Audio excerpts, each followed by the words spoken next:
Let's go to Safak Bas. He is in the Middle East and an expert on that. Safak, thank you so much for your time.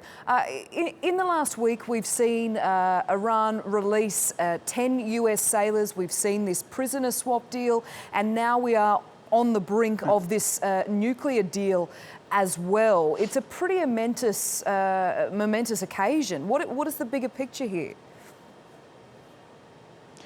I think first of all, it's very important and significant, and there are two major points to mention in this regard. First of all, it proves that diplomacy works. Both nations obviously established certain bilateral relations and opened diplomatic channels in the course of the talks on the Iranian nuclear program, and thereby also facilitated this prisoner swap deal.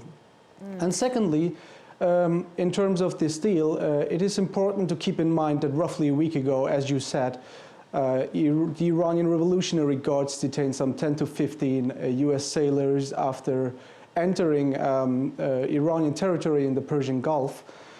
And both sides, Iran and the US, acted quite calm. They yet again chose diplomacy and thereby facilitated this prisoner swap deal. So it's very important. You talk about diplomacy there, and it seems that cool heads have prevailed here. But now, if this deal does go ahead, it means that Iran will be able to export a lot more oil. It is the second biggest producer after Saudi Arabia, and we know that tensions between Saudi Arabia and Iran have certainly flared up in the last few weeks. So with Iran being able to do further deals outside of their nation, is that going to cause further pressure on the relationship between Iran and Saudi? Definitely.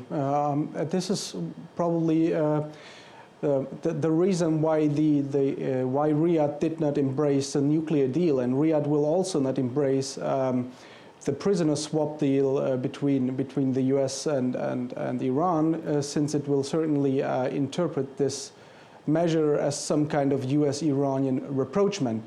It will, I think in general, Iranian-Saudi relations won't change that much, which will affect the regional balance in a harsh way, especially regarding Syria and Yemen.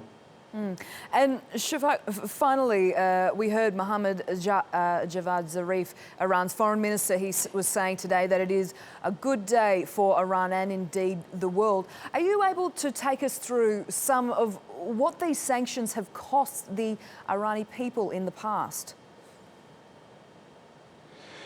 Well, first of all, these sanctions hit the Iranian population in a very hard way, and also, of course, the economy and the currency, but especially poor people have been affected in a very harsh way by the sanctions, and not as the plan was, the Iranian security establishment like the IRGC or other companies working in the area of nuclear technology. So I think it is important that these sanctions are going to be lifted one by one.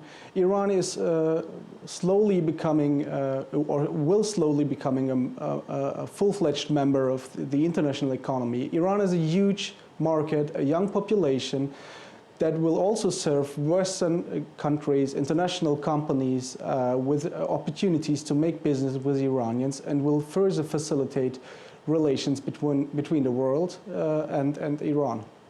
Safak Bas, thank you so much for joining us here at TRT.